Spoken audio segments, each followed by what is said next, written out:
반갑습니다. 대치동 A프로 원장 최성호입니다. 자, 오늘은 온라인에서 초중등 학생들을 대상으로 한 독서 논술 설명회를 진행해 볼 텐데요. 책 이야기만 하는 것이 아니라 어떻게 수능 국어와 독서 두 마리 토끼를 한 번에 잡을지 설명을 시작해 보도록 하겠습니다. 저는 서울대 인류학과를 졸업해서 대치동에서는 2009년부터 입시논술 강의를 해왔습니다. 2014년부터는 A프로 아카데미를 운영해 오고 있는데요. 초중등 독서논술을 본격적으로 시작했던 건 2015년부터입니다. 목차를 말씀드리도록 하겠습니다. 첫 번째는 수능과 학생부 종합전형을 동시에 잡는 개념 독서와 구조 독해, 이제 비문학 부분 우리가 문제 풀 때 독해한다고 이야기하는데 그 독해를 어떻게 할 것이냐 1부에서 제가 설명을 드릴 거고요. 자, 2부의 내용은 이렇습니다. 독해 수업, 비문학 수업의 성과와 A프로 커리큘럼의 강점. 독서를 저희가 시키지만 그냥 책을 좋아하라고 혹은 책이 좋기 때문에만 하는 게 아니라 대학 갈 때 학습에 어떻게 도움이 될 것인지를 저희가 고민하고 커리큘럼을 짜거든요. 책을 많이 읽은 게 국어 문제를 풀 때, 특히 어려운 비문학 지문을 풀 때 도움이 되는지 지난 1년간 중3 학생들을 대상으로 해서 독서 수업과 독해 수업을 함께 병행했습니다. 그 수업의 성과를 중3 학생들을 직접 가르치셨던 선생님께 들어보도록 하겠습니다. 세 번째 포인트는요, 수업 방식에 대한 소개인데요. 온라인 수업도 있고 오프라인 수업도 있다 보니까 복잡하게 느끼시는 경우가 있는 것 같아요. 제가 오늘 한 큐에 정리해 드리도록 하겠습니다. 네 번째는 겨울방학 특강 및 1월 프로그램 안내인데요. 지금 준비하고 있는 수업들에 대한 예고편 성격의 내용으로 이해해 주시면 좋을 것 같습니다. 자, 먼저 1장입니다. 오늘은 수능 국어에 초점을 좀 더 맞추고 설명을 드리도록 하겠습니다. 자, 이번에 수능 시험이 굉장히 어려웠다고 하죠? 얼마나 어려웠냐? 역대급 이었다. 2022 수능을 이해하기 위해서는 일단 수능 구조가 약간 개편된 사실부터 아셔야 되는데 수능 국어의 경우에는 우리 흔히 문법이라고 이야기하죠. 언어와 매체 부분이 선택 과목이 됐기 때문에 문법 시험을 보는 친구도 있고 보지 않은 친구도 있었습니다. 그래서 화법과 작문을 택하냐 아니면 언어와 매체를 택하냐에 따라서 선택이 갈렸는데 아래쪽에 보시면 역대 수능 국어 1등급 점수의 커트라인들을 제가 도표를 한번 그려봤어요. 우리가 주목해 볼 시기는 2019년입니다. 바로 직전 해인 2018학년도 때는 약 1등급 커트라인이 94점이었어요. 상위 4% 점수가 94점에서 그 다음에는 갑자기 10점 가까이 하락하게 됩니다. 즉 80점대에서 1등급이 나오는 거예요. 저해 학생들이 수능 커트라인 나오기 전까지 굉장히 충격과 공포에 휩싸였을 겁니다. 출제를 담당하셨던 평가위원장님이 나오셔가지고 대국민 사과를 할 정도로, 특히 무슨 과목 때문에 국어 과목을 너무 어렵게 내서 사과를 했었죠. 2019학년도에 가장 어려웠던 난이도 제시문은 과학제제였습니다. 저도 기억하기로는 아마 행성의 주기와 그 이동 방식에 대해서 케플러 등이 나왔던 지문으로 기억하는데요. 그 지문이 압도적으로 길고 어려워서 많은 학생들이 낙오를 했던 것으로 기억을 합니다. 올해가 그 정도로 어려웠던 해입니다. 1등급 커트라인이 거의 비슷한 수준의 형성이 됐죠. 근 10년 혹은 길게는 15년까지를 보더라도 1등급 커트라인이 이렇게까지 낮아졌던 적은 없었다. 게다가 수능을 처음 보는 1교시 시험이었던 만큼 많은 학생들이 흔히 말하는 멘붕, 멘탈이 붕괴될 정도로 난이도가 어렵게 느껴졌는데, 근데 이런 얘기는 하도 많이 들어서 좀 식상하시죠? 진짜로 얼마나 어려운지 문제를 풀어보신 적은 없을 겁니다. 그래서 제가 오늘은 학부모님들과 직접 문제를 풀면서 경험을 시켜드릴 텐데요. 자, 수능 국어의 좌측편에 있는 표를 보시면은 오답률이 나와 있습니다. 저게 이제 오답표예요. 그러니까 수능 오답률이 높았던 상위 문제부터 화법과 정문을 택하든 언어와 매체를 택하든 15번 문제가 오답률이 가장 높았다고 합니다. 자, 그런데 이 문제만 있는 게 아니라 바로 이 부분이죠. 자, 양쪽에서 각각 2, 3위를 맡았던 11번 문항 그리고 13번 문항, 바로 그 아래에 위치하죠. 즉 수능 국어 어느 쪽을 선택했든지 오답률이 가장 높았던, 학생들이 가장 어려워했던 탑5 중에 두 문제가 사실은 한 제시문에서 출제가 됐습니다. 바로 옆에 설명이 되어 있는 것처럼 국가 간 환율 체계의 변화 양상이라고 하는 경제 제시문이었어요. 수능 국어는 여러 개의 영역들로 나눠져 있는데 비문학이라고 우리 흔히 얘기하는 것은 독서 영역입니다. 독서 영역의 경제 제재를 다룬 제시문이 압도적으로 어려워서 수많은 학생들이 그 문제를 풀 때 어려움을 겪었는데 어느 정도로 어려웠냐면 11번 문제는 오답률이 73%, 정답을 맞춘 학생이 30%도 채 되지 않습니다. 그 다음에 13번의 오답률은 72%, 근소하지만 두 문제 모두 거의 오지선다를 찍어서 맞추는 정도의 확률밖에는 나오지 않았죠. 따라서 푼 친구들은 다 틀린 거예요. 자, 이렇게도 생각해 볼 수 있습니다. 자, 그러면 우리가 이처럼 비문학 문제가 어렵다고 하는데 대체 어느 정도 어렵길래 학생들이 이렇게 시험 성적이 하락했던 걸까요? 자, 제가 문제 지문을 가져왔습니다. 제시문은 크게 보면 한 4개 정도의 단락으로 나눠져 있는데요. 제가 다 읽을 수는 없고 첫 번째 문단을 한번 좀 같이 봤으면 합니다. 바로 이 부분인데요. 자, 기축통화는 쭉 이야기가 설명됩니다. 국제거래의 결제 수단으로 활용되고, 자, 이미 기축통화가 대체 뭐냐. 이 용어부터 생소한데 첫 문단이 시작되는 용어부터 아마 누군가는 읽기 싫어질 거예요.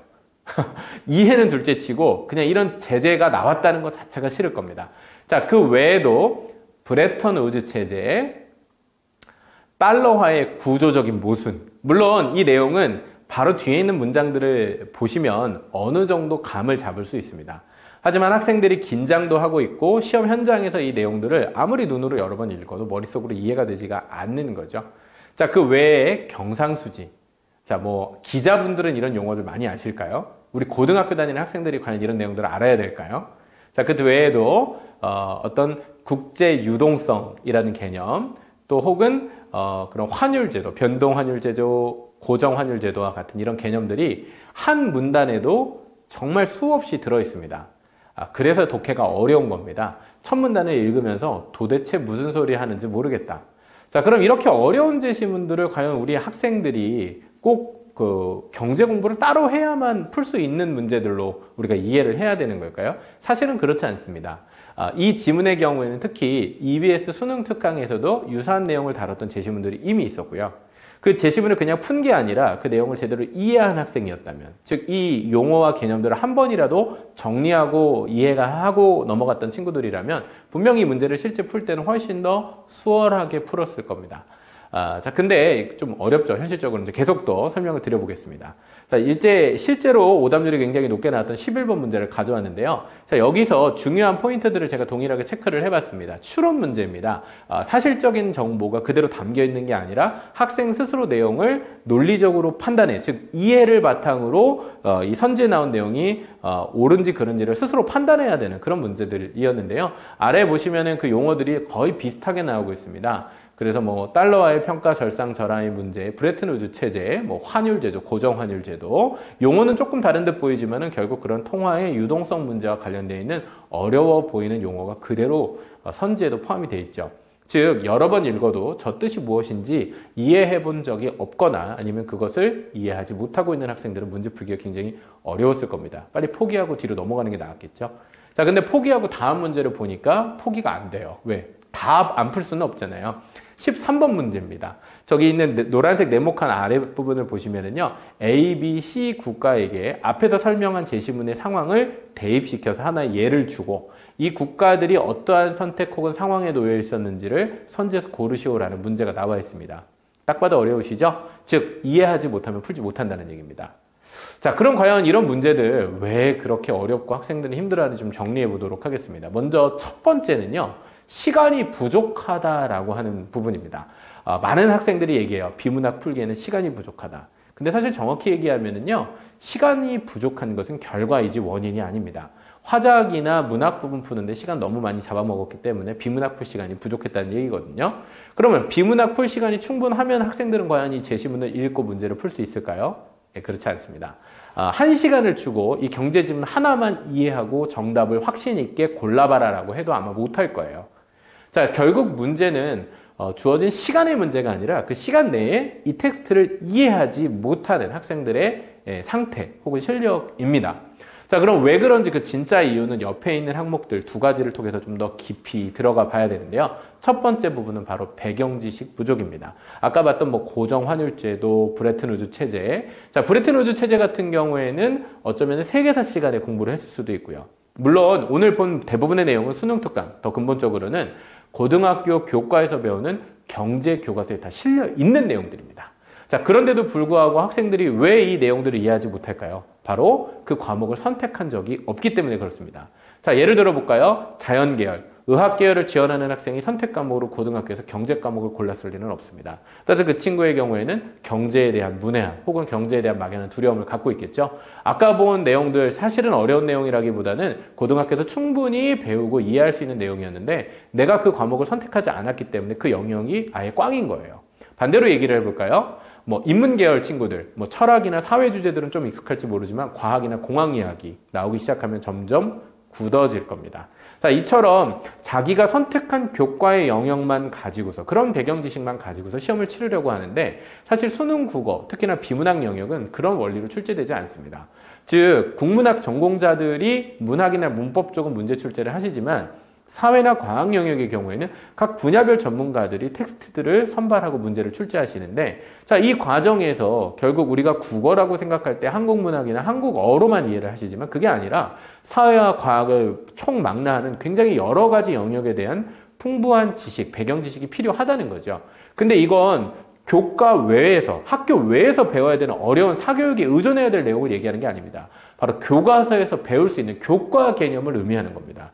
근데 그 교과 개념을 내가 선택하지 않았죠. 왜요? 우리 아이들한테 어떻게 가르칩니까? 네가 하고 싶은 것만 해. 네가 좋아하는 것만 알면 돼. 그럼 내가 하기 싫거나 잘 모르겠는 거, 재미없죠? 하기 싫죠? 그래서 하지 않았던 것들이 오랜 시간 축적되고 나면 저런 결손이 되는 겁니다. 고3 때 아무리 급하게 내용들을 집어넣으려고 해도 결국 이해하지 못하는 거죠. 자, 그래서 배경 지식의 문제, 좀 더 정확하게는 교과서 개념이 부실하기 때문에 이런 문제들을 풀지 못한다고 이해하실 수 있습니다. 자, 그 옆에는 구조적인 독해라고 설명을 해놨는데요. 많은 분들이 구조 독해는 이야기하시기 때문에 짧게만 말씀드리면 글을 논리적으로 읽는 거예요. 글의 구조, 글의 뼈대는 결국 글의 논리입니다. 그럼 주장이 있으면 근거가 있겠죠. 결론이 있다면 전제가 있을 것이고요. 하나의 글을 논리적인 내용으로 다시금 재구성하거나 혹은 하나의 문단에 혹은 하나의 글의 핵심되는 내용이 무엇인지를 추출해내서 이해할 수 있는 그런 실력을 이제 갖춰야 되는데, 그걸 훈련하는 과정 혹은 그런 독해력을 우리 구조 독해라고 이야기합니다. 구조적인 독해 능력을 통해서 빠르게 글을 읽어가되 정확하게 이해하는 능력을 길러야 돼요. 물론 정확도가 우선입니다. 자, 정확하다라는 것은 글에 있는 모든 단어를, 모든 전문 용어를 다 이해했느냐, 그게 아닙니다. 이 글의 취지, 이 글쓴이가 말하고자 하는 바의 핵심을 이해하고 있느냐라고 하는 것이죠. 그것을 위해서 필요한 교과서 개념, 배경 지식과 그 글의 논리를, 그 필자가 전달하고 사용하고 있는 논리적인 서술의 방식을 이해할 수 있는 독해 능력을 지녀야 합니다. 자, 그러면 시간이 부족하다? 사실은 배경 지식과 구조적인 독해 능력이 부족한 거다. 이렇게 정리를 해볼 수 있을 것 같고요. 자, 그럼 이런 내용을 어떻게 조금 더 발전시킬 수 있을지에 대한 얘기를 해보겠습니다. 제가 생각하는 이 독서와 독해 영역은 뭐 개념 잡는 독서, 그 다음에 구조 잡는 독해, 이런 식으로 훈련해 가시는 게 좋을 것 같아요. 먼저 첫 번째는 체계적인 독서, 특히나 균형 잡힌 독서를 해야 합니다. 뭐 고전, 사회, 자연과학, 문학, 역사, 문화와 예술, 경제, 철학. 자, 지금 제가 언급해드렸던 거는 실제로 수능 국어를 비문학 영역, 독서 영역의 세부 주제, 카테고리들입니다. 이 영역들에 대한 최소한의 배경 지식을 다 가지고 있어야 된다는 이야기입니다. 자, 이것을 습득하기에 가장 좋은 수단은 책입니다. 왜 그렇죠? 제시문 하나를 푸는 국어 시간이나 문제풀이 시간만으로는 그 맥락을 이해할 수가 없어요. 이게 왜 나왔는지를 흐름을 잡을 수가 없기 때문에 그 산발적으로 하나의 지식을 내가 머릿속에 받아들일 수 있지만 그 지식의 체계가 완성될 수 없습니다. 영상을 보거나 중요한 정보들을 그때그때 찾아볼 수는 있겠지만 실제로는 하나의 책을 처음부터 끝까지 단 한 권만이라도 제대로 이해하면서 그 지식의 체계를 잡는 것이 매우 중요합니다. 개념의 지도를 만드는 일이라고도 볼 수 있습니다. 두 번째는 꾸준한 구조적인 독해 훈련인데요. 여기서 포인트는 꾸준한입니다. 자, 보통 한 초등학교 3학년 때부터는 이 독해 훈련을 조금씩 시작하실 필요가 있는데요. 사교육 의존하지 마시고 집에서 독해 문제집 풀면 됩니다. 대신 학부모님들이 도와주실 수 있는 부분들은 정오를 체크해 주시고 혹시 선지가 틀렸다면, 잘못된 선지를 골랐다면 왜 틀렸는지를 함께 학생과 이야기 나눠주시는 거죠. 사실은 뭐 아주 어려운 문제 전까지는 이렇게 집에서 상호작용만 하시고 그 방법을 터득하게 하면 아이들이 혼자 할 수 있게 됩니다. 그런 의지나 환경이 좀 부족할 경우에 학원 가는 게 도움이 되는 것이지만 근본 원리는 아주 단순합니다. 어려운 거 선행, 몰아치기 하려고 하지 마시고 꾸준하게 가랑비에 옷 젖듯이 독해 훈련하시는 것. 특히 구조적인 독해, 어휘, 문장, 하나의 문단, 그리고 여러 개의 문단으로 이루어진 전체 글까지 이 논리적인 구조를 작은 단위에서 큰 단위로 완벽하게 자기 것으로 이해할 수 있도록 많이 읽는 게 중요한 게 아니에요. 하나를 제대로 이해하는 게 정말 중요합니다. 그럼 구조적인 독해 훈련이 필요하고요. 세 번째는 일반화와 추상화, 또 개념의 지도를 만드는 일. 자, 요거는 조금 생소하실 거예요. 구체적인 제시문 하나하나만 공부하는 데 있으면 머무르면 안 되고요. 그것들의 내용을 범주화할 수 있는 상위 개념을 찾으셔야 됩니다. 그러면 추상화와 일반화를 자연스럽게 하게 되는데, 자, 이 내용은 제가 예를 들어 설명을 드리도록 하겠습니다. 자, 먼저 저희가 독서를 시킬 때는 균형 잡힌 독서를 해야 된다 이렇게 말씀을 드렸는데요. 저희 학원에서는 이런 커리큘럼을 가지고 있습니다. 3개월마다 문학과 비문학이 번갈아 진행되게 됩니다.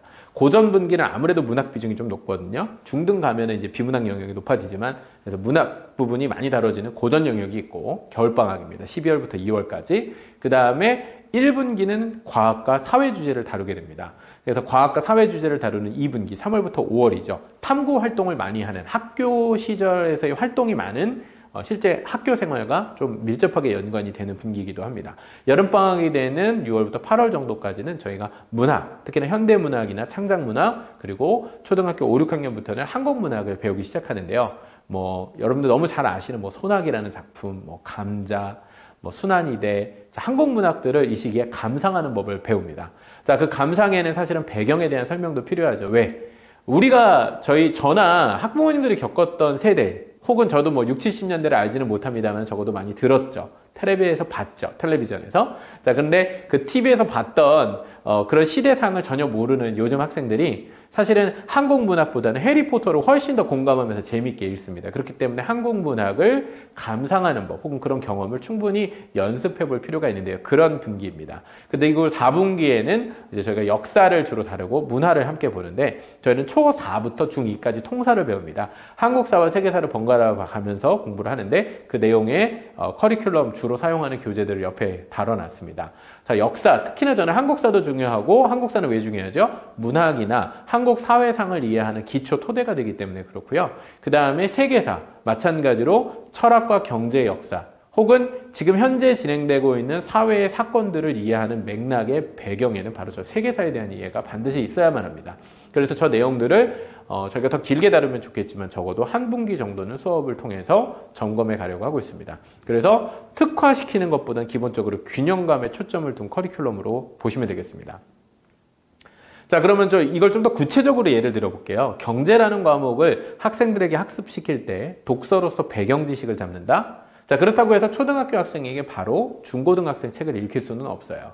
그러니까 저희는 독서 전문가이기 때문에 실제로 시중에 나와 있는 책들 중에 학습 효과가 높고 그 아이들의 수준을 받아들이기 쉽고 이해할 만한, 납득할 만한 내용들로 수업 교재를 선정합니다. 예를 들면 초등학교 중학년 경우에는 경제라는 용어보다는 돈이라는 용어가 훨씬 친숙하게 다가옵니다. 그래서 돈의 특성, 돈의 원리를 아이들과 배우면서 경제에 대한 자연스러운 사고방식을 갖도록 독서를 통해 유도합니다. 그 뒤에 초등학교 고학년이 되면 조금 더 구체적인 경제 또는 경영 활동을 다루게 되는데요. 키라 이야기 잘 아실 겁니다. 자, 이런 내용들을 통해서 내러티브 속에서 어떠한 특정한 경영 경제 개념들을 받아들일 수 있도록 독서를 통해서 배경 지식의 토양을 만드는 거죠.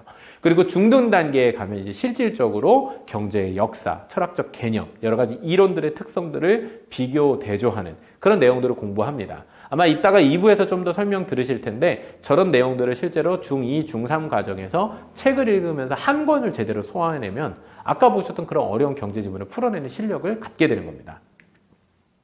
자, 반대로 과학 영역은 어떨까요? 과학 경우도 마찬가지입니다. 초3, 4 관찰한다는 것, 관찰의 의미, 탐구의 기본이죠. 그리고 뇌과학, 자, 쉽고 말랑말랑한 주제로 접근할 수 있도록, 그 다음에 우주, 천체, 물리 영역에 해당할 수도 있겠죠. 자, 그 다음에 파인만, 어떤 가끔은 이제 인물을 통해서 과학 영역에 관심을 전혀 잘 갖고 있지 않은 친구들도 호기심을 가질 수 있도록, 또 과학의 지식과 정보는 좋아했지만 이게 정작 누구의 의견이고 왜 이런 연구와 발견이 있었는지 이해하지 못하는 학생들에게 시야를 넓혀줄 수 있도록 배경을 잡아줍니다. 그 다음에 이제 중학생이 되면은 이제 얼마 전까지 혹은 지금까지도 되게 중요한 화두가 되고 있죠. 코로나 바이러스. 생명과학과 연결될 수 있는 주제이기도 하고 고등학교에 가서 탐구활동이나 수능 국어에도 도움을 줄 수 있는 주제 내용일 거예요. 그 외에도 상대성 이론 이런 것들을 중학생 수준에서 이해할 수 있는 책을 통해서 기초 소양을 만들고자 독서를 통해 체계적인 토양을 계속 만들어가는 것. 이게 이제 저희가 독서 수업에서 목표했던 부분입니다. 자, 그 외에 구조적인 독해 훈련은 사실 독해 수업을 별도로도 저희가 진행을 하고 있고 또 앞으로도 진행할 것이지만은 기본 독서 수업에서도 이 부분을 다루고 있었습니다. 예를 들면은 어휘나 문장 만들기, 한자어에 대한 이해를 돋우는 부분이겠죠. 자, 그 다음에 문단별로 요약하기, 중요한 내용이 나오면 사실적인 내용을 짧고 자기 말로 고쳐서 옮길 수 있는지, 그 다음에 문제풀이나 평가 과정까지 연습을 하는 부분들. 특히나 이제 독서논술 수업에서는 직접적으로 하지는 못했지만은 별도로 진행되는 독해 수업에서는 이 객관식 문제풀이를 하는데요. 테스트를 자주 치는 게 중요합니다. 그래서 저희가 독해 클리닉, 독해 수업들을 통해서 이런 부분들도 함께 보완하면서 구조적인 독해 연습을 계속 시키고 있습니다. 그 교재로 사용하는 책들은 저것들인데요. 예를 들면 초등 시기에는 뭐 빠작이라든지 아니면 초등 수능 독해. 저는 이제 시중에 나와 있는 문제집도 엄청 좋은 게 많아요.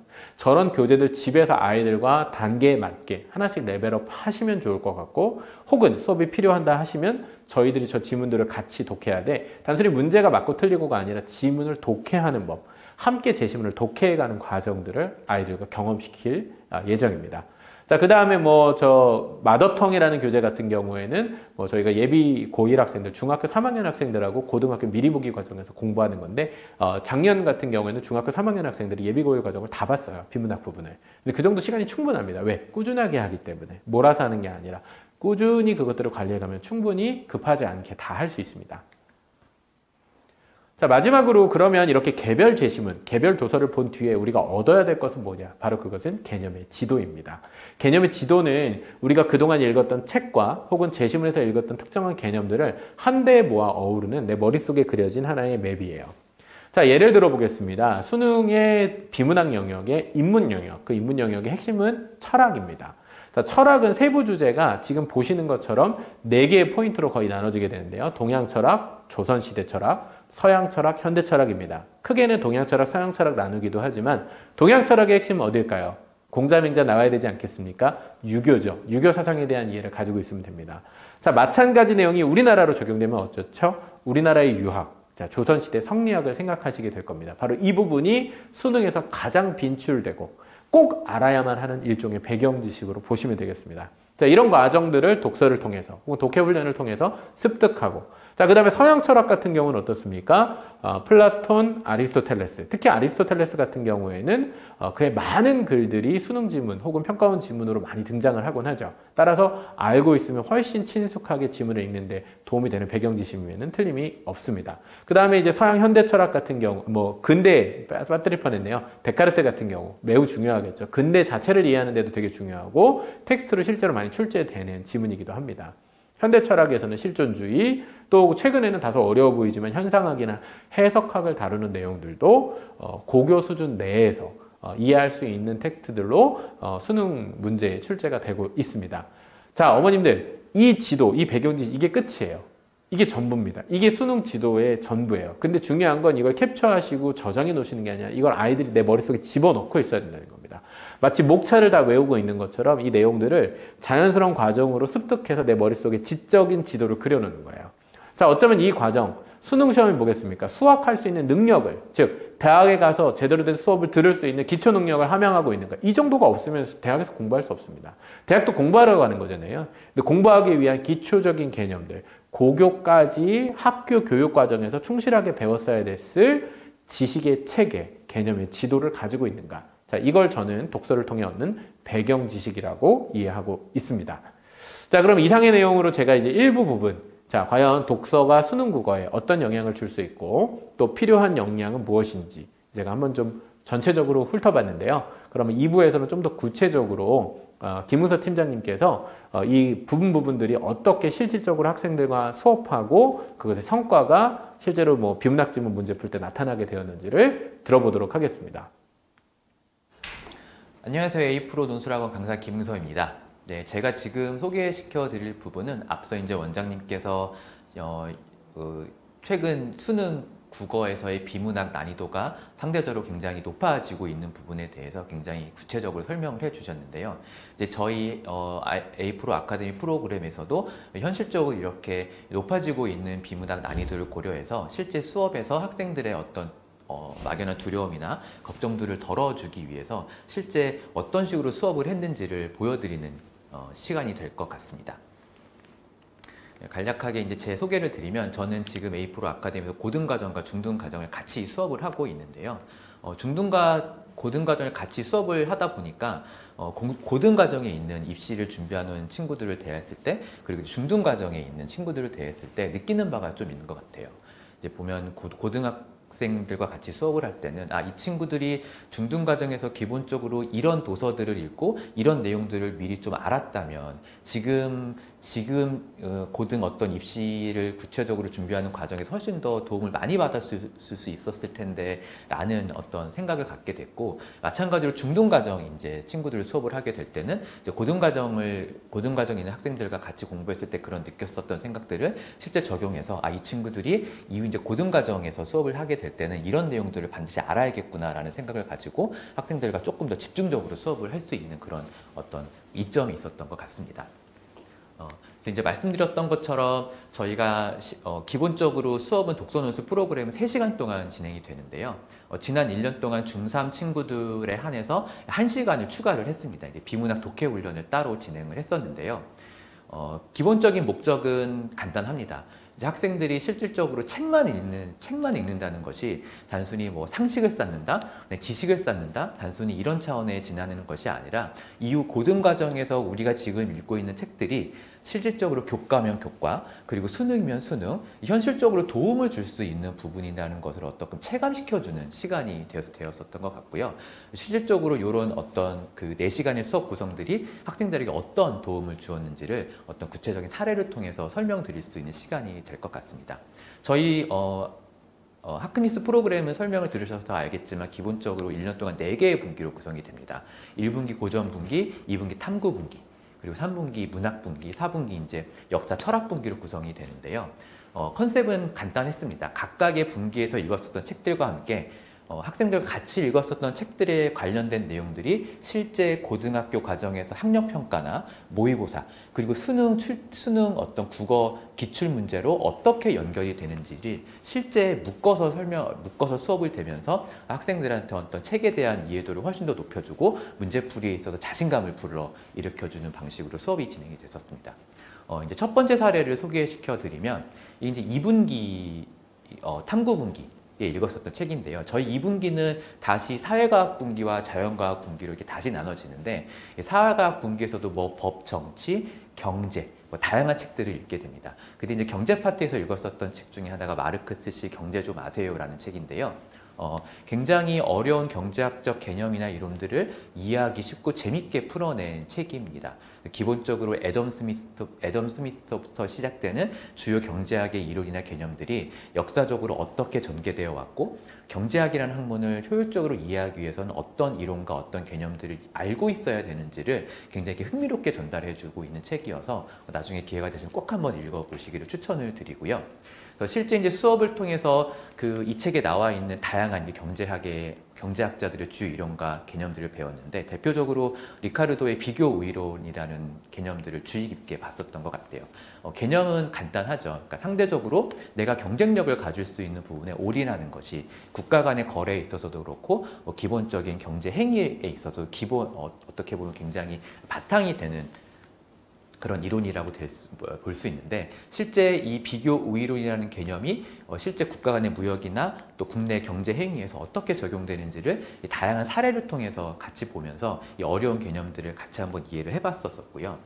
그리고 실제 책에서만 읽었었던 비교 우위론이라는 개념이 단순히 어떤 경제학적 지식이나 상식에 지나는 것이 아니라 이것들이 이후 고1 과정에서 실제 학력평가나 모의고사 문제 어떻게 출제되는지 하나의 어떤 문제 세트를 같이 풀어보면서 수업 시간에 배웠었던 주요 개념들을 문제에 적용했을 때 내가 이전보다는 훨씬 더 문제를 빠르고 쉽고 어떻게 정답률을 높이는 방향으로 풀 수 있겠구나라는 경험을 했었던 것 같습니다. 실제 문제를 보시면 알겠지만 제시문 자체가 단순하게 텍스트로만 쭉 이어진 건 아니에요. 보시면 알겠지만 그래프도 주어지고요. 그리고 문제에는 단순히 그래프만 주어지기보다는 수학적인 계산을 통해서 비교 우위라는 것이 구체적으로 어떤 현상인지를 이해하는 것을 요구하고 있습니다. 그렇다 보니까 수업 시간에 비교 우위론이라는 개념을 정확하게 이해한 친구들만이 실질적으로 문제에 적용했을 때 이 어려운 문제들을 풀어낼 수 있는 능력을 갖출 수 있다고 볼 수 있을 것 같습니다.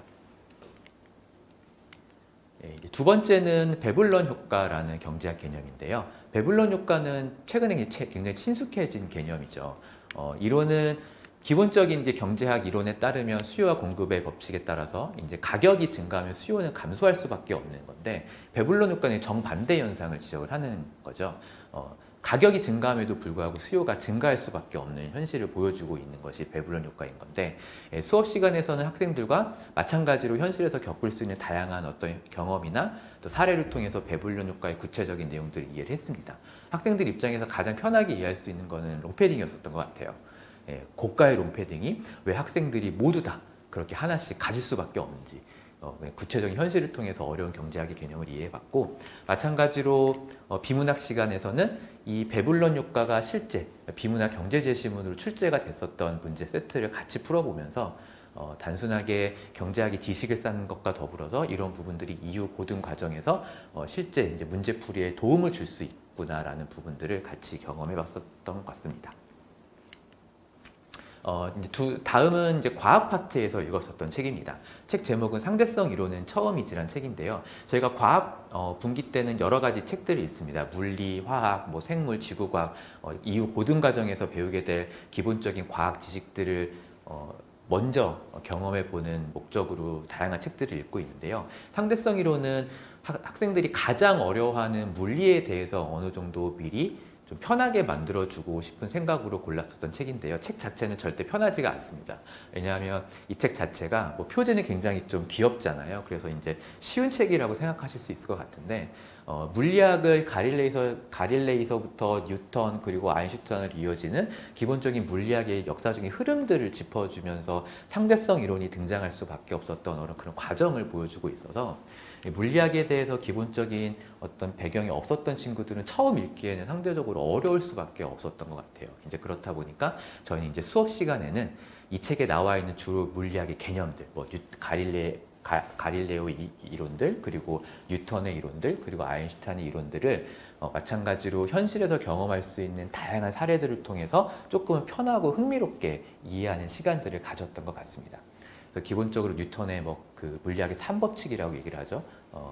가속도의 법칙, 작용, 반작용의 법칙, 관성의 법칙, 이런 법칙들을 주요한 이론들을 흥미롭게 이해해보는 시간을 가졌고요. 다음은 이 책의 이제 메인 주제라고 할 수 있는 상대성 이론을 저도 굉장히 고민이 많았었던 것 같아요. 이 어려운 개념들을 친구들에게 어떻게 좀 재미있고 쉽게 알려줄 수 있을까? 그래서 제가 선택했던 방법은 아무래도 학생들이 최근에 많이 좋아하는 영화들이죠. 이제 마블 영화들을 친구들이 많이 좋아하는, 저 역시도 많이 좋아하고요. 그래서 아바타라든지 아니면 인터스텔라든지 어벤져스라든지 학생들이 이렇게 즐겨 봤었던 영화, 그러니까 영화를 봤을 때는 그냥 흥미롭게 흘려보냈었던 장면 중에 우리가 그 독서 논술 프로그램에서 읽었었던 상대성 이론에서 나왔었던 개념들이 적용되었었기 때문에 저런 장면들이 가능했다라는 부분들을 실제 연결시켜 주면서 수업을 진행을 했었습니다. 이제 그렇다 보니까 어렵게만 느꼈었던 개념들이 실제 이런 영화 속 장면들과 연결이 되면서 학생들이 상대성 이론에 대해서 조금은 편하고 흥미롭게 이해를 했었던 것 같습니다. 마찬가지로 주요한 물리학의 개념들을 이후 이제 비문학 시간에서는 같이 비문학의 이런 물리학의 주요 개념들이 어떻게 적용돼서 문제를 출제되는지를 같이 경험을 해봤고요. 지금 보시는 화면 같은 경우에는 뉴턴의 물리학 법칙 중에 하나인 작용과 반작용 법칙이 인공위성에 실제 어떻게 적용되고 있는지를 제시문으로 주어지고, 그 제시문을 통해서 여러 가지 구체적인 문제를 출제한 실제 학평 문제입니다. 이 문제를 풀었을 때 학생들이 굉장히 쉽게 풀었었던 기억이 있습니다. 제시문 자체는 그렇게 쉽지는 않았어요. 아마 그 물리학 법칙에 이해가 없는 친구들이 이 제시문을 처음 봤다면 굉장히 난감했을 거예요. 제시문 자체도 어렵고 선제 자체도 쉽지가 않았습니다. 그럼에도 불구하고 수업 시간을 통해서 그 작용 반작용의 법칙 구체적인 내용을 잘 이해하고 있었기 때문에 문제 자체를 굉장히 쉽고 거의 오답이 없는 그 문제 풀이가 됐었던 경험이 있고요. 그리고 두 번째는 가장 이제 핵심이 될 수 있는 상대성 이론입니다. 그 책을 읽었을 때 학생들이 가장 많이 질문을 던졌었던 것 같아요. 왜 상대성 이론을 지금 우리가 배워야 되느냐? 상대성 이론 꼭 배워야 되느냐? 저 문과 갈 건데요. 이거 꼭 해야 돼요? 이렇게 질문했었던 친구들이 있었는데, 이 지금 상대성 이론과 더불어서 보시는 문제가 고1 학평 문제로 출제됐었던 문제예요. 고3 문제가 아니에요. 고1 학평 문제입니다. 이 제시문 굉장히 어려웠어요. 상대성 이론에 굉장히 어떻게 보면 쉬운 내용을 가지고 제시문을 준 게 아니라 상대성 이론의 두 가지, 그러니까 특수 상대성 이론과 일반 상대성 이론의 구체적인 이론들이 실제 GPS에 어떻게 적용이 돼서 우리가 휴대폰을 통해서 나의 위치를 확인할 수 있는지를 상대성 이론의 구체적인 내용을 가지고 이해하는 것을 요구를 하고 있었던 문제입니다. 당연히 선지도 어려울 수밖에 없죠. 시간과 공간이 어떻게 상대적으로 나타날 수밖에 없는지 이해해야지 문제를 풀 수 있었던 제시문인데, 실제 비문학 수업에서도 학생들이 수업 시간에 영화 속 여러 장면들을 통해서 특수상대성 이론과 일반상대성 이론이 어떤 형상인지를 잘 이해하고 있었기 때문에 어려운 제시문이었음에도 불구하고 거의 오답 없이 정답을 다 맞췄었던 것 같습니다. 이런 경험들을 통해서 학생들이 스스로 효능감을 많이 느꼈었던 것 같아요.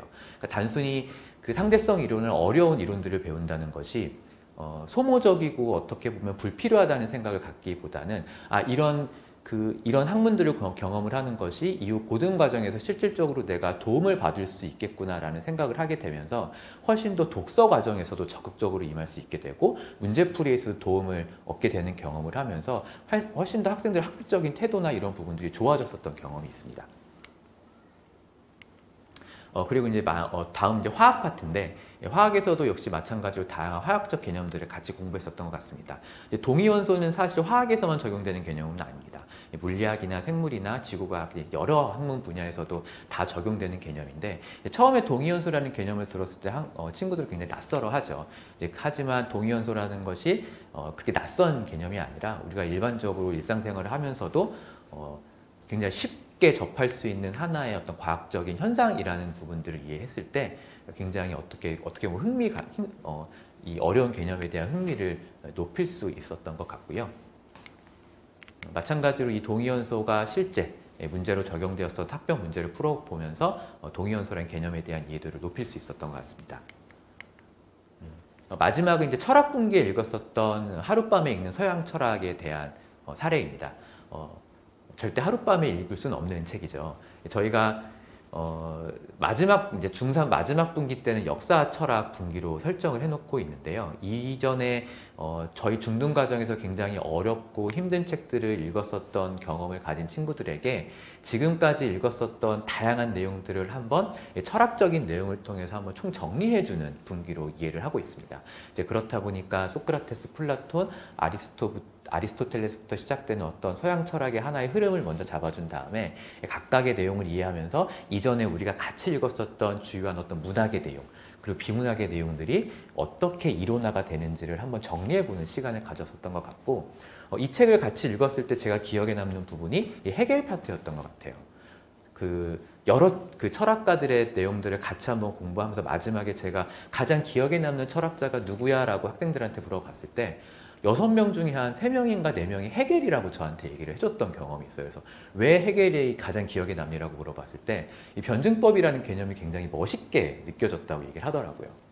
그렇다 보니까 그 친구들은 이미 헤겔이 얘기하고 있는 변증법에서 얘기하고 있는 정반합의 논리라는 것이 어떤 개념인지를 잘 이해하고 있었다고 볼 수 있는데요.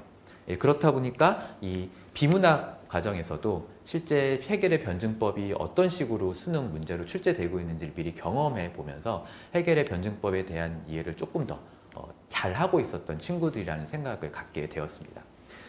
저희가 이제 중3 과정을 마무리하는 수업에서 실제 학생들에게 올해 수능 문제를 풀려왔어요. 학생들이 이제 아무 생각 없이 마지막 수업이라서 편한 마음으로 왔다가 제가 이제 올해 수능을 본 친구들이 가장 힘들어했었던 두 가지 제시문이죠. 경제 제시문이랑 이 철학 제시문을 학생들에게 풀려봤어요. 마지막 수업이니까 한번 여러분들이 얼마나 독해력이나 문해력이 성장했는지를 한번 경험해보자라는 생각을 가지고 문제를 풀려봤는데, 내심 자신감을 떨어뜨리는 일이 아닌가라는 생각을 했지만 저는 1년 동안 이 친구들과 같이 쭉 공부를 해왔었기 때문에 저는 내심 기대를 갖고 이 문제를 풀렸었던 것 같아요. 그러니까 정답을 모두 맞히지는 못하더라도 어느 정도 제시문을 이해하고 정답에 가까운 성지들을 골라낼 수 있을 정도의 어떤 성과는 기대할 수 있겠다라는 생각을 가지고 학생들과 문제를 풀었었는데, 이제 앞서 원장님께서 설명을 해주셨겠죠. 저는 놀라운 결과를 보게 되었습니다. 그 6명의 친구 중 여학생 1명이 그 어려운 경제학 제시문의 4문제의 정답을 모두 맞췄었고요. 이제 그 친구한테 끝나고 물어봤었던 것 같아요. 찍었니? 라고 물어봤는데 절대 안 찍었다고 얘기를 하더라고요. 그래서 한번 그럼 네가 이 문제를 어떻게 풀었는지 제시문을 어떻게 이해했는지를 다른 친구들한테 한번 네가 한번 설명해봐라 했더니 놀랍게도 정말 제시문을 잘 이해를 했고 그 각각의 선지가 왜 맞고 틀리는지도 정확히 설명을 하더라고요. 그 친구가 하는 말이 2분기에 읽었었던 아까 소개시켜드렸던 그 경제학 책을 굉장히 재밌게 읽었었다고 얘기를 하더라고요. 그래서 이후에서도 이제 본인 스스로도 관련된 내용들을 더 찾아보고 학교에서 실제 수행평가할 때도 그 책을 바탕으로 나름대로 그 과제도 제출하면서 경제학에 대해서 조금 더 편하고 흥미롭게 이해를 하고 있었던 친구였는데 실제 그렇게 그런 과정을 통해서 이해했었던 경제학의 개념이나 이론들을 바탕으로 제시문을 읽었더니 제시문이 그다지 어렵게 느껴지지는 않았다. 선지 자체가 어려움은 있었지만 제시문을 하나하나 적용해서 풀다 보니까 정답이 되는 선지 아닌 선지들을 잘 가려낼 수 있었다고 얘기를 하더라고요. 이 해겔의 변증법 문제도 마찬가지였습니다. 이 5문제가 출제가 되었었는데요. 그 6친구 중에 3명인가 4명의 친구들이 5문제 중에 4문제를 맞췄어요. 그 친구들 역시 비슷한 얘기를 했었던 것 같아요. 이 변증법이라는 개념 자체가 어떤 이야기를 하고 있는지를 잘 이해하고 있었기 때문에 제시문 자체가 그다지 어렵지 않았었다는 얘기를 했습니다. 선지 자체를 골라냈을 때는 다소 어려움은 있었지만 마찬가지로 제시문을 하나하나 적용했을 때 정답을 골라낼 수 있었다라고 얘기를 했고 이 비문학 파트였었던 그 변증법과 그 경제학 제시문의 올해 수능을 치렀었던 수험생들이 가장 이제 곤혹스럽게 만들었던 제시문이었는데 원장님께서 설명을 해주셨던 것처럼 기본적인 독해력이 부족한 부분들 그리고 관련된 개념이나 이론에 대한 기본적인 어떤 상식이 기본 지식이 부족했었던 경험들 여러 가지 이유 때문에 학생들이 어려움을 느꼈었는데 저와 같이 1년 동안 이 과정을 했었던 친구들 같은 경우에는 관련된 내용들을 이미 충분히 숙지하고 있었기 때문에 상대적으로 어린 친구들이었음에도 불구하고 문제를 잘 풀어냈었던 것 같습니다. 그러니까 이런 과정을 통해서 1년의 과정을 통해서 제가 느낀 바는 독서 프로그램과 어느 정도 비문학 프로그램이 윈윈의 효과를 거둘 수 있었던 기회가 아니었나 생각이 들었습니다. 단순하게 3시간 동안 독서 논술 프로그램만을 진행을 했을 때는 학생들이 매주 책을 읽는 과정이 어떻게 보면 버겁고 힘들 수 있는데 비문학 문제풀이와 같이 병행이 되면서 이런 독서가 단순히 나의 상식을 쌓아준다는 의미가 아니라 이후 이제 고등학교를 진학했을 때 내신이나 또 수능을 준비하는 과정에서 실질적으로 도움을 받을 수 있겠구나라는 것들을 인식하게 되면서 독서 자체에 훨씬 더 적극적으로 임하게 되는 모습을 봤고 마찬가지로 비문학 독해 훈련을 했을 때는 이 독서 논술 프로그램에서 여기서 책의 내용들을 하나하나 적용해 가면서 본인 스스로 정답률을 높여가는 그런 경험을 하게 되면서 자신감을 훨씬 더 높여가는 그런 모습을 발견할 수 있었던 것 같습니다. 그래서 이미 저희가 이 올 1년 동안 그 중3 친구들을 통해서 독서 논술과 비문학을 같이 병행하는 것이 학생들 자체에도 큰 도움을 줄 수 있고 현실적으로 이게 결과로 이어지는 부분들을 봤을 때 아무래도 학부모님께서 다양한 이유로 여러 가지 이제 학습에 대한 걱정들을 많이 가지고 계실 것 같은데요. 그래서 올해부터는 초등과 중등 과정에서 하크니스를 수강하고 있는 모든 학생들에게 독서 논술 프로그램과 비문학 수업을 같이 병행해서 프로그램을 진행할 계획을 갖고 있습니다. 여러분들 수업 결손이 길어지다 보니까 여러 가지 걱정이 많으실 텐데요. 저희 함께 하시면서 어느 정도 그런 막연한 두려움이나 걱정들을 조금은 없애실 수 있는 그런 기회가 되실 수 있을 것 같습니다. 네, 감사합니다. 3부입니다. 3부에서는 저희 수업 어떻게 하고 있는지를 설명드릴 텐데요. 수업 방식을 좀 더 차근차근 어쩌면 아까 줌으로 설명해 했었을 때보다 좀 더 자세하게 말씀드릴 수 있을 것 같습니다. 온라인과 현장에서 각각 수업 어떻게 진행되는지 설명드리겠습니다. A-프로의 수업 방식을 소개해드리는 4가지 키워드를 찾아봤어요. 첫 번째는 하크니스입니다. 하크니스 수업은 저희 학원의 약간 시그니처 같은 건데요. 미국에 있는 그 보딩스쿨 중에서 필립스 엑시터라고 하는 아주 유명한 학교가 있죠. 페이스북, 지금은 이제 메타로 이름이 바뀌었지만은 창업자인 마크 주커버그가 나온 학교입니다. 그 학교의 수업 방식 중 가장 도드라지는 것은 모든 학생들이 일방적인 선생님의 렉처를 듣는 게 아니라 테이블에 둘러앉은 채 상호 토론하는 방식으로 모든 과목을 공부하는데요. 저희도 이제 그런 수업을 지향하고 있습니다. 모든 수업에서 다 하진 못하지만 특히 오프라인 수업들은 정규반과 하크니스반으로 나눠서 운영이 되게 되는데 이 하크니스반, 즉 학생이 스스로 질문하는 수업이 저희 학원의 조금 상징이자 저희가 지향하는 수업의 모습입니다. 두 번째는 모모의 책장인데요. 온라인 수업이죠. 저희가 작년부터 대치동에 올 수 없는, 또 오고 싶지만 뭐 코로나나 거리 때문에 오지 못했던 학생들과 함께 만나기 위해서 저희가 만든 수업인데, 모모의 책장에 대한 이야기를 드리도록 하겠습니다. 세 번째로는 모모의 도서관. 그러면 이거 경험하고 계신 분들도 계실 거예요. 학부모님들 반응이 굉장히 뜨겁습니다. 온라인으로 학생들이 주중에 2, 3회 정도 도서관에서 함께 선생님과 조교님과 글쓰기를 하고 책 읽기를 하는, 독서 습관을 만들고 글쓰기 훈련을 하는 저희만의 독창적인 프로그램입니다. 네 번째는 독해 플러스. 제가 이름을 그렇게 붙여봤어요. 독해 수업입니다. 기존에 있는 독서 수업과는 별개로 1시간짜리 추가 수업을 통해서 독해 훈련을 지속적으로 해갈 수 있는 커리큘럼인데, 이에 대한 안내도 드리도록 하겠습니다. 자, 하크니스 수업입니다. 학생 스스로 질문하는 그룹형 토론 수업. 자, 그리고 저희 수업에 키워드가 있어요. 3가지. 이게 바로 뭐냐면 정독, 고전, 질문입니다. 정독, 고전, 질문. 자, 이 3가지 키워드를 담고 있는 하크니스 수업. 자, 아래쪽에 보시면 정독이 대체 뭐냐, 뜻을 새겨가며 읽는 것인데요. 저는 정독을 5가지 원리로 설명합니다. 사실적인 독해, 분석, 그 다음에 추론. 자, 여기까지는 책 내용에 대한 이해고요. 이것을 자기 것으로 받아들이는 적용, 그 다음에 비판적 생각까지. 자, 이 5개의 과정을 저희는 질문의 형태로 바꾸어서 수업마다 7, 8개 정도의 질문을 통해서 학생들과 토론하고, 학생들이 책을 정말 제대로 이해했는지 점검해 가고 있습니다. 자, 첫 번째 키워드가 나와 있는데요. 체계적으로 정독을 가르친다. 예, 맞습니다. 저희는 체계적으로 가르치려고 노력합니다. 체계적으로 가르친다는 것은 단계에 맞춰서, 수준에 맞춰서 가르친다는 걸 의미하는데요. 어린 학년, 저학년들에서는 조금 더 논리적으로 읽고 그냥 정확하게 읽는 부분을 연습한다면, 뒤로 갈수록 자신의 생각을 대입하거나 비판적인 생각을 할 수 있도록 학년과 시기에 맞게 체계적으로 독서 수업을 진행하고 있습니다. 두 번째는 학생 스스로 질문하는 수업. 물론 모든 수업에서 정규반과 하크니스반 다 학생들의 질문을 저희는 용인하고 상호작용하는 게 굉장히 중요하다고 봅니다. 근데 특히나 하크니스 수업의 경우에는 이미 교재에서 나와 있는 준비된 질문 정도를 충분히 이해할 수 있다는 전제에서 학생들이 거꾸로 선생님과 다른 친구들에게 질문을 내는 수업입니다. 하크니스 수업에 듣는 친구들은 매 시간 수업 전에 수업 질문 3가지를 준비해 와야 합니다. 책은 당연히 먼저 읽고, 그 다음에 수업 질문까지 마련해 와서 그 질문들로 수업을 진행하는 거죠. 물론 처음엔부터 잘하지는 못해요. 근데 그 질문을 끌어내는 과정을 통해서 아이들이 적극적으로 독서하고 생각하는 독서가 무엇인지를 자연스럽게 경험하게 되어 있습니다. 이거는 이제 저희의 아주 독창적인 수업 방법이라서 아마 이거는 이제 경험하신 분들은 그 효과를 충분히 아실 거라고 생각합니다.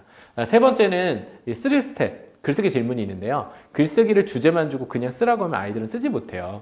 따라서 그렇다고 개요를 형식적으로 잡는 것 자체가 핵심은 아닙니다. 오히려 내용을 만들어야 되죠. 어떤 내용으로 글쓰기를 할 것인가, 그 빌드업하는 과정을 아이들과 어떻게 경험하냐면, 소질문 3가지를 통해서 우리가 그 내용들을 아이들과 만들어갑니다. 글감을 만드는 과정이죠. 소질문 3가지에 선생님과 1대1로 답을 하거나, 혹은 이제 그룹으로 토의를 하면서 어떻게 나는 글을 써야겠다라고 하는 어느 정도 갈피를 잡게 되는 겁니다. 그 갈피가 잡혀지고 나서 글을 쓰라고 하면 전혀 어렵지 않거든요. 자, 그 다음에 4번째는 사고 첨삭인데, 저희 프로그램의 특징은 형식적 첨삭만 하지 않고 내용 첨삭, 특히 사고 첨삭을 한다는 부분인데요.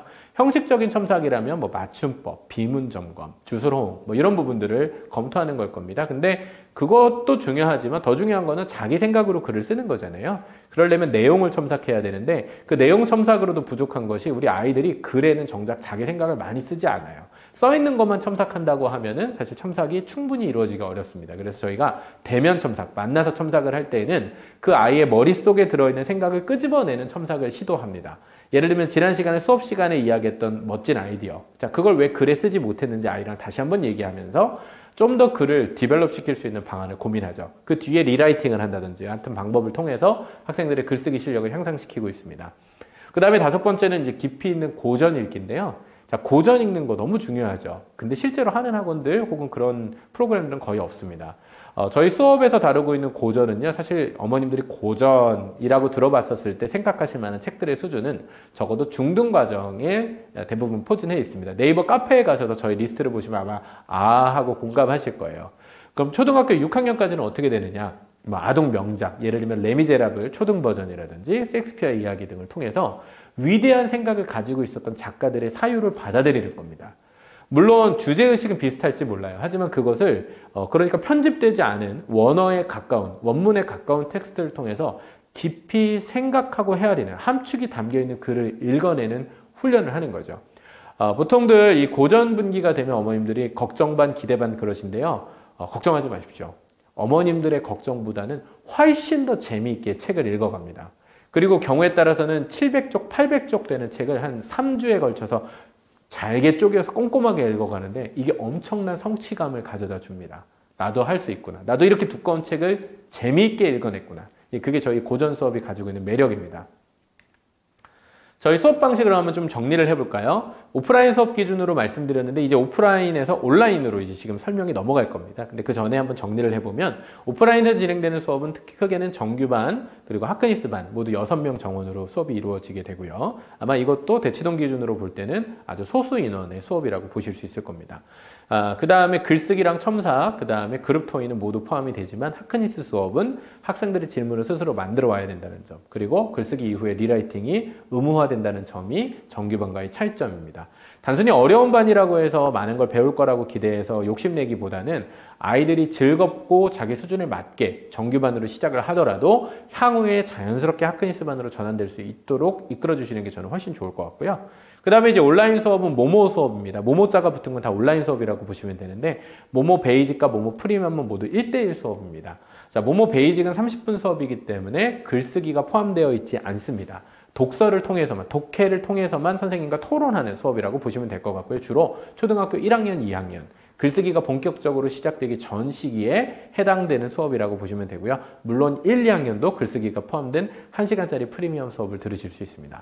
자, 3학년부터 본격적으로는 글쓰기 훈련이 시작되는 시기인데요. 저희는 프리미엄 수업은 1시간 동안, 그래서 글쓰기가 포함이 되어 있다는 거. 대신에 그룹 토의는 없겠죠. 그러다 보니까 이제 학부모님들이 온라인에서도 그룹 토의를 하면 안 되겠냐라는 많은 요청들이 있으셨어요. 그래서 저희가 그룹 수업을 현재는 진행을 하고 있습니다. 그러면 오프라인과 온라인의 그룹 수업의 차이가 뭐냐? 인원 차이입니다. 저희는 온라인에서 4명만 수업을 받고 있어요. 마찬가지입니다. 학원 입장에서는 더 많은 친구들을 한 수업에 집어넣으면 좋아요. 근데 온라인이라는 공간의 특성상 너무 많은 친구들이 함께하면 집중력이 떨어집니다. 그리고 자기가 말할 수 있는 기회를 잃게 되죠. 인원이 너무 적으면 또 재미가 없어요. 그래서 적정한 숫자를 저희는 현재는 4명으로 보고 있습니다. 1대4 수업으로 진행이 되고요. 수업 시간은 학년과 상관없이 2시간 진행입니다. 2시간을 넘어가게 되면 학생들의 집중력이 급격히 떨어지기 때문이고요. 온라인에서 즐겁게 집중해서 수업할 수 있는 시간의 한계를 저희는 현재 2시간으로 보고 있습니다. 자, 모모의 책장에 대한 얘기를 좀 더 해볼까요? 모모의 책장은 저희가 이러한 오프라인에서 그동안 한 7, 8년 가까이 진행해왔던 독서논술 수업, 대치동 수준의 독서논술 수업을 온라인에 그대로 옮기자. 저희 조건이 있었습니다. 오프라인과 온라인이 동일한 퀄리티로 가야 된다. 그래서 저희가 1대1을 시작했던 거예요. 주변에서 말렸습니다. 1대1 이거 돈이 되겠나? 이거 괜히 손만 많이 가고 학원이 할 일인가? 근데 저희가 생각하기로 온라인으로 학생들을 만나야 된다면 그 학생들이 어떻게 수업을 받아들이고 이해할 수 있을지가 가장 중요하다고 생각했고요. 좀 과감하지만 저희가 도전해봤고 저희는 지금 1년 가까이 수업을 잘 해오고 있습니다. 이 모모의 책장 수업에 대한 특징들을 간단히 말씀드려 볼게요. 먼저 첫 번째는 온라인으로 진행됩니다. 그러다 보니까 해외 학생들도 굉장히 많이 수업을 듣고 있어서 미국이나 홍콩 혹은 인도와 같은 지역에서도 수업을 신청하고 있어서 저희 전체 재원생의 약 한 10%에서 15% 정도는 해외에서 이 수업을 듣고 있습니다. 잠깐 1년 가까이 나갔다 오시면서도 독서에 대한 걱정을 하시는 경우들이 있는데 그런 경우에도 많이 소개해 주시고 있는 것 같아요. 두 번째는 1대1 수업부터 그룹 수업까지 다양한 선택이 가능하시다는 것인데 1대1 수업과 그룹 수업, 어쩌면 수업료까지도 동일합니다. 왜냐하면 1대1 수업은 내가 말할 수 있는 시간의 밀도가 그만큼 높기 때문에 1시간 동안 집중해서 충분하지만 그걸 그룹 수업으로 전환했었을 때 1시간은 좀 짧거든요. 그래서 2시간. 그래서 그렇게 저희가 수업을 진행을 하고 있습니다. 그룹 수업과 1대1 수업은 어느 쪽이 반드시 좋다, 우열 관계는 아닙니다. 다만 정독의 문제의식, 즉 내가 책 읽기에 아직은 흥미가 적거나 정확하게 글을 읽어가는 훈련이 필요하다. 그렇다면 독서와 독해의 문제의식을 가지고 계시다면 1대1 수업이 좀 더 효과적일 것 같고요. 그 부분은 어느 정도 수용이 되었는데 토론이나 글쓰기 부분, 다른 친구들의 이야기와 어쩌면은 더 뛰어난 친구의 답변을 통해서 좀 우리 아이가 자랐으면 좋겠다. 즉 기본 훈련이 좀 어느 정도 되어 있다라고 생각하시면 그룹 수업을 더 희망하시는 것 같습니다. 자유롭게 선택이 가능하시고요. 세 번째 포인트는 온라인 첨삭부터 줌 수업까지 책임지는 온라인 강의실입니다. 저희가 자체적인 홈페이지를 만들어서 온라인 강의실을 구축해 놨습니다. 줌의 링크라든지 아니면은 교재를 다운받거나 자기가 쓴 글을 사진 찍어서 업로드하는 이 모든 기능을 하나의 홈페이지에서 할 수 있는 편리한 기능을 갖추어 놓았습니다. 그 다음에 매시간 학부모 문자 피드백을 보내드려요. 특히나 학생들과 온라인 상황에서 수업을 하기 때문에 수업이 어떻게 진행됐는지 궁금하실 겁니다. 매 시간 담당하시는 선생님이 학생들 개별로 전체 그룹으로 문자를 보내드리는 게 아니라 개별 피드백을 보내드립니다. 그리고 분기에 한 번씩은 평가를 해드려요. 이 학생의 전체적인 역량이 어떻게 발전되고 있는지. 자, 그 샘플을 한번 보겠습니다. 자, 에이스 평가라고 저희는 부르는데요. A 프로의 역량 평가 시스템입니다. 그래서 학생들이 체계적으로 각각의 분기마다 이게 1년에 4번 받아보시게 되는데 아까 저희가 커리큘럼이 4개의 단위로 나눠져 있다고 말씀드렸죠. 따라서 우리 아이가 초3인데 초3의 고전 분기, 초3의 사회과학 분기, 초3의 문학 분기, 그리고 역사 분기에 각각 어떠한 모습을 보였는지를 한눈에 보실 수 있는 자료입니다. 객관적으로 그 아웃풋을 확인하실 수 있고요. 보완해야 될 점, 취약점, 혹은 5가지 평가 영역별로 학생들의 역량이 고르게 발전하고 있는지를 확인하실 수 있고 분기에 한 번씩은 이 평가서를 가지고서 자세한 학부모 상담을 전화로 진행하고 있습니다. 그리고 오프라인 서운해하지 않으셔도 되는 거 아시죠? 왜요? 똑같기 때문에 그렇습니다. 오프라인도 주별 수업의 문자 피드백이라든지 아니면 분기별 에이스 평가 같은 부분을 동일하게 저희가 적용하고 있습니다. 자, 3번째 키워드입니다. 모모의 도서관인데요. 모모의 도서관이 좀 요새 핫한 것 같아요. 학부모님들이 이거 알고 참여하시는 분들은 반응이 너무 뜨겁습니다. 어쩌면 이것 덕분에 어떻게 학습을 해야 되는지, 책을 읽어야 되는지 깨달았다라고까지 얘기하시는 경우들도 많은데요. 사실 모모의 도서관은 단순히 보면 줌에서 시간을 정해놓고 지금은 현재는 오후 2시부터 6시까지 학생들과 함께 같이 그냥 책을 읽는 거예요. 그 줌 도서관에 들어와서 글쓰기 조교가 있습니다. 그래서 독서하는 부분과 글 쓰는 부분 간단한 질문도 받아주면서 함께 읽는 분위기를 형성하죠. 자, 제일 중요한 거는 몰입할 수 있는 환경과 분위기를 만드는 겁니다. 우리 아이들 집에서 책 읽으라고는 하지만은 거실에 너무 유혹이 많죠. 시끄럽죠. 집중하기 어렵습니다. 30분도요. 그렇기 때문에 자기 방문 닫아놓고 줌 켜놓고 선생님이 지켜보는 가운데서 책을 집중해서 읽습니다. 1시간이 걸려도 못 읽던 거를 30분 만에 다 읽어내요. 자, 그리고 나서 글쓰기. 자, 글쓰기랑 사실 책 읽기, 이거 사실 엄마 숙제죠. 독서하라고 학원에 보냈는데 책 읽히거나 글 쓰는 게 엄마 숙제가 되니 너무 힘드시잖아요. 그래서 사실 만든 프로그램이에요. 이 모모의 도서관에 들어오게 되면 그냥 거기서 책 읽기 수업 전에 한 번 들어오면 이미 나는 독서 다 끝났어. 그 다음에 수업 들어가면 됩니다. 수업 끝나고 나서 그럼 어떻게 해요? 다시 모모 도서관 들어가서 글쓰기 숙제 끝내버립니다. 고학년들의 경우에는 자기가 쓰고 찍어서 바로 업로드 해버립니다. 그 다음에 한 번 정도 기회가 더 있다면 그때는 리라이팅, 첨삭을 받고 지난주에 썼던 거를 다시 재수정하는 훈련을 하면 아마 글쓰기 실력이 크게 늘 겁니다. 저희가 생각했던 것들을 온라인에서 구현하기 위해서 지난 11월부터 시작하고 있는 프로그램인데요. 너무 반응이 뜨거워서 이거를 저희가 저녁까지 확대해달라는 요청이 너무 많으셔서 1월부터는 제가 저녁 시간까지 확대할 것으로 결정했습니다. 그래서 1월부터는 저녁 시간에도 모모도서관 참여하실 수 있고요. 그래서 A 프로의 수업을 듣고 있는 모든 온오프 수업을 듣고 있는 학생들은 저 모모의 도서관에 들어가서 주 3회까지는 자기가 원하는 시간에 책을 읽거나 글을 쓰는 형태로 수업에 참여할 수 있습니다.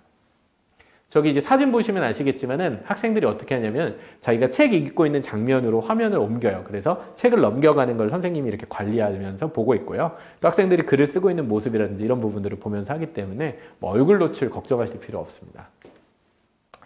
자, 이제 4번째 꼭지입니다. 독해 플러스, 독해 수업에 대한 얘기를 해드릴게요. 일주일에 1시간씩 진행되는 독해 수업입니다. 아까 말씀드렸던 중3들이 지난 1년간 프로젝트로 독서와 독해를 함께 했던 게 바로 이 과정이었습니다. 1시간의 독해 훈련. 그 놀라운 성과를 저희가 경험을 했죠. 이 경험을 바탕으로 해서 이게 필요하고 효과적이구나 저희가 확인한 이후에 올해부터는 이걸 전면적으로 확대하기로 했습니다. 현재는 초등 과정과 중등 전 과정으로 확대하려고 하고 온라인 수업과 오프라인 수업 모두 선택하실 수 있습니다. 독서 수업을 듣고 있지 않다 하더라도 잠깐 독서 수업 쉬고 있다 하더라도 독해 수업만 들으실 수도 있습니다. 자, 그래서 독서 수업과 별개로 진행되는 독해 수업. 자, 독해 플러스는 이런 특징들을 가지고 있습니다. 먼저 첫 번째, 꼼꼼하게 제시문 읽기를 가르칩니다. 문제풀이, 문풀이 핵심이 아니고요. 그건 당연히 해야 되는 거지만은 제시문을 정확하게 읽었는지 확인하는 과정을 아주 미세하고 정교하게 선생님이 지도하면서 가르치시게 됩니다.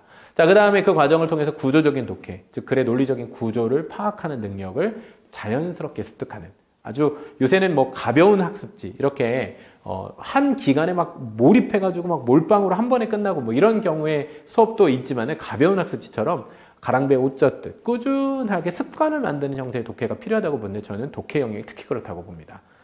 두 번째는 정기적인 테스트를 칠 예정입니다. 최소 월 1회 이상 학생들이 정기적인 평가를 통해서 내가 과연 독해 실력이 향상되고 있는지 등을 점검하는 게 필요한데요. 때로는 시험은 스트레스를 주기도 하지만은 학업적 성취에 대한 동기부여를 주기도 합니다. 그래서 저는 개인적으로 초등학교 시기에 학교에서 시험을 좀 봐야 된다고 생각하는 편인데 우리가 힘든 거 다 빼내는 게 잠깐 단기적인 기쁨을 아이들에게 줄 수 있을지언정 장기적으로 그건 아이들에게 더 큰 고통을 안겨다 주는 겁니다. 왜요? 학습적 습관이 다 무너져 버리기 때문에 그렇죠. 어떻게 공부해야 되는지 방법을 가르치기 위해서 평가는 아주 중요한 수단이 됩니다. 그래서 정기적인 테스트를 저희는 볼 거고요.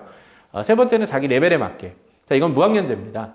그래서 초등학교 1학년부터 중학교 3학년까지 기본 레벨을 저희가 설정을 해두었지만 꼭 그 수업을 들으실 필요는 없습니다.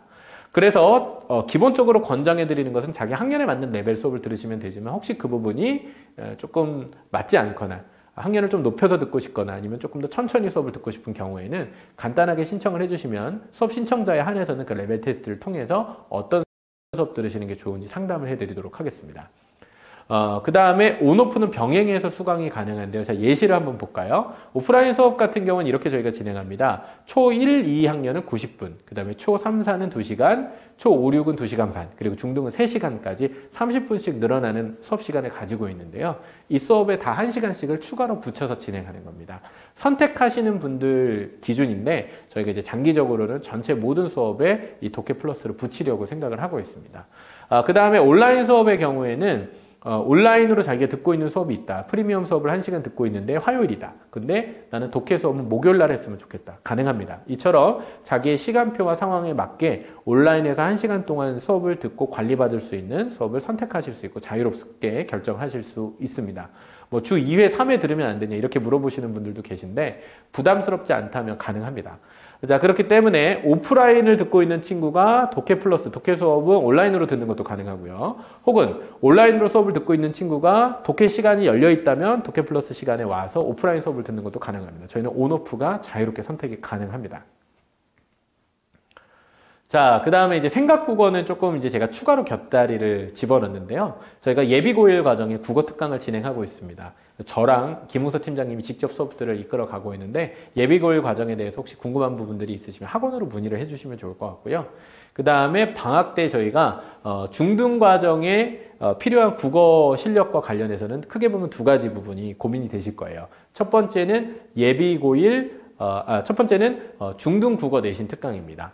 저희가 내신을 중학교 2학년 때부터는 준비를 해야 되기 때문에 별도로 국어학원을 따로 가실 필요가 없습니다. 왜냐하면은 그 기간에는 3주 동안 독서 수업을 멈추고 내신 준비 수업으로 전환되기 때문에 그렇습니다. 출판사별로 내신 국어를 어떻게 공부해야 되는지 기출문제까지 제공해 가면서 학생들과 트레이닝을 하고요. 필요한 경우에 오프라인에서는 직전 보강까지도 수업을 진행하고 있고 앞으로는 이 내용을 온라인으로도 확대해서 적용하려고 합니다. 즉 온라인에서 모모 수업을 듣고 있는 친구들은 국어와 관련해서는 내신 대비를 따로 준비할 필요가 없습니다. 그 다음에 방학 때는 국어 문법 특강을 하는데요. 저희가 이제 중등 과정은 학년별로 문법의 특성을 나누지는 않습니다. 오히려 그것은 중등의 하나의 덩어리로 문법을 배우시는 게 더 효과적이고 이해가 잘 돼요. 따라서 예비 중1, 예비 중2 학생들이라면 중등 과정에서 진행되는 국어 문법을 총정리하고 처음부터 어려운 부분까지 체계적으로 한 번에 배울 수 있는 시간을 통해서 약 4회의 강의로 충분히 이 내용이 학습이 가능합니다. 저희가 1월 초부터 저희가 매번 해오던 이런 국어 문법 특강을 올해도 계획하고 있으니 관련된 부분들도 학원으로 문의해 주시고요. 그다음에 세 번째는 아까 말씀드렸던 고등국어 수업들 그리고 수능국어 클리닉도 진행되는데 오늘 설명은 초중등 핵심이기 때문에 넘어가도록 하겠습니다. 4부 설명 시작하도록 하겠습니다. 마지막 부분입니다. 짧을 거예요. 겨울방학 특강과 1, 2월 프로그램에 대한 소개를 해드리도록 하겠습니다.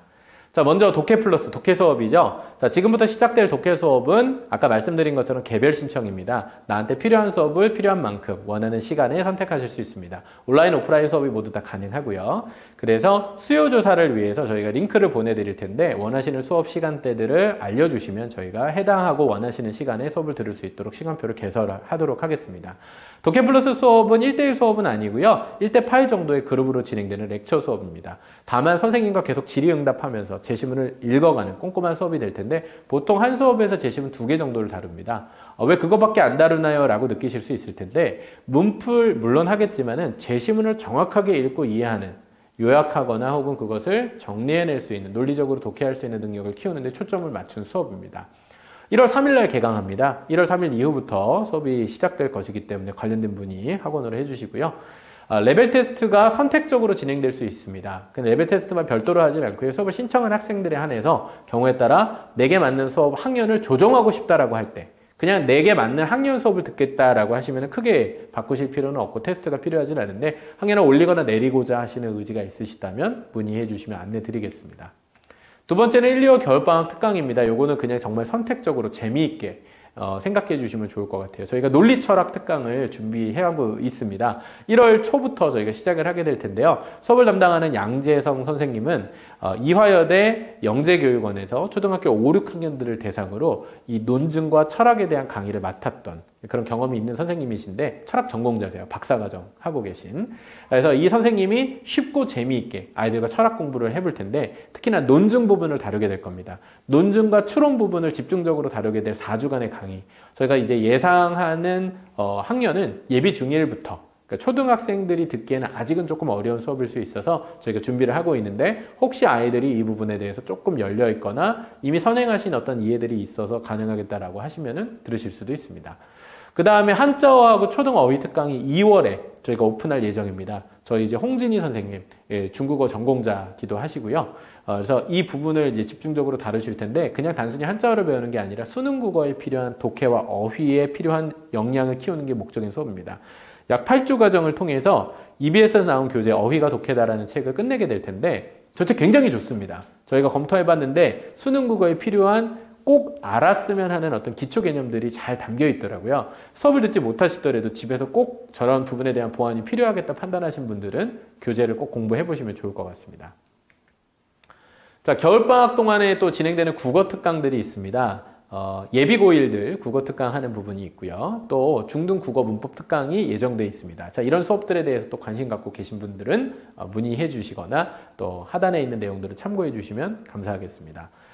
프리메디컬 스쿨이 열립니다. 자, 이거는 이제 저기 제목에는 좀 잘못 나갔는데 예비고일 생각국어 특강이 아니고요. 프리메디컬, 즉 의치한 약수 지원을 희망하고 있는 학생들 중에서 독서를 통해서 세특에 필요한 어떤 독서 역량들, 포트폴리오를 만들고 싶어하는 친구들이 있는 걸로 알고 있어요. 그래서 1월 달부터 대상은 예비 고1, 예비 중3 정도가 적정하지 않을까 생각을 하고 있는데 김현 소장님이 직접 1대1로 학생들을 그룹핑 해가지고 독서를 시킬 뿐만 아니라 그것을 자기의 아이디어로 그 전공에 대한 이해를 돋우면서 독서 포트폴리오를 미리 준비하는 과정입니다. 특별히 저 분야에 대한 어떤 관심을 갖고 계신 분들은 좋은 선택이 되실 거라고 생각을 하고요. 수업 내용 퀄리티는 뭐 보장합니다. 자, 온라인 입시 설명회가 다음 주 혹은 그 이후부터 꾸준히 있게 됩니다. 우선 첫 번째로는 예비 고1, 2 입시 설명회가 다음 주 화요일 저녁에 있을 예정입니다. 온라인으로 진행됩니다. 약 1시간 반 정도. 그리고 김승민 소장님이랑 김현 소장님이 정말 심혈을 기울여서 너무너무 중요한 설명회인데 특히 예비 고1 학부모님도 꼭 들으시면 좋겠고요. 주변에 소개해 주시면 좋겠어요. 자, 어떤 내용들을 다루냐? 세특을 어떻게 써야 되는지. 세특에 어떻게 나만의 문제의식을 녹이거나 주제를 살려낼 것인지 이 부분을 미리 알려드릴 거고요. 그 다음에 의치한 약수, 특히나 의대 입시와 관련된 면접과 최근 입시의 경향 변화가 어떠한지 이것들을 좀 미리 대비하고자 하시는 분들에게는 좋은 정보가 되리라고 보고요. 특목 자사고 혹은 외고, 특히 김현 선생님 같은 경우에는 전사고나 외고 스페셜리스트이기도 하신데 그 친구들이 시기마다 또 등급대별로 어떻게 입시 전략을 세워가야 되는지에 대한 전체 그림 로드맵을 잡아주시는 설명이 될 거라서 많이 기대하셔도 좋을 것 같습니다. 학원으로 신청을 해주시면은 참여하실 수 있는 링크를 보내드리니까 참고해 주시고요. 그리고 마지막으로는 온라인 입시 클래스를 내년 1월부터 정기적으로 저희가 이어갈 겁니다. 1월부터 12월까지 연중 계속 할 건데요. 줌으로 수요일 날 저녁에 저희가 온라인 입시 클래스를 열게 됩니다. 그래서 저희들 뿐만 아니라 각 분야의 시기마다 필요한 교육 전문가분들을 모셔서 줌으로 저희가 간담회처럼 저희가 사실 이 수업들은 그냥 어떤 홍보를 위해서 한다기보다는 저희가 이미 알고 있는 정보들을 저희 수업을 들으시는 학부모님들과 공유하기 위해서, 교육시켜드리기 위해서 만든 자리입니다. 쉽게 말하면 우리 사람들 챙기는 거죠. 그런 관점에서 정말 아낌없이 저희가 가지고 있는 노하우들을 풀어드릴 예정입니다. 마찬가지로 신청해 주시는 분들에 한해서는 정기적으로 그 수업 링크들을 보내드릴 예정이고요. 비용은 무료입니다. 그래서 온라인 입시 클래스를 통해서 아직은 초등학교, 중학교 학생을 두고 계시기 때문에 입시가 좀 멀게 느껴지시더라도 집에서 편리하게 대치동 최첨단에 있는 선생님들의 입시 강연 혹은 그런 교육 정보를 손쉽게 접하시면 좋겠습니다. 보통 제가 설명회를 하면 한 1시간 정도 진행을 하는데요. 이번 설명회는 그 어느 때보다 조금 길이가 길었던 것 같아요. 분량이 좀 많았기 때문에 그렇습니다. 특히 독서보다는 수능 국어와 연결될 수 있는 독서가 무엇인지를 설명드리는데 조금 초점을 맞췄었는데요. 그만큼 불안감도 커지고 있는 이때에 효과적이고 전략적인 준비를 통해서 수능 국어와 독서 두 마리 토끼를 한 번에 잡으시는 겨울방학 되시기를 응원하겠습니다. 자, 그럼 긴 시간 경청해 주셔서 감사합니다. 마치겠습니다.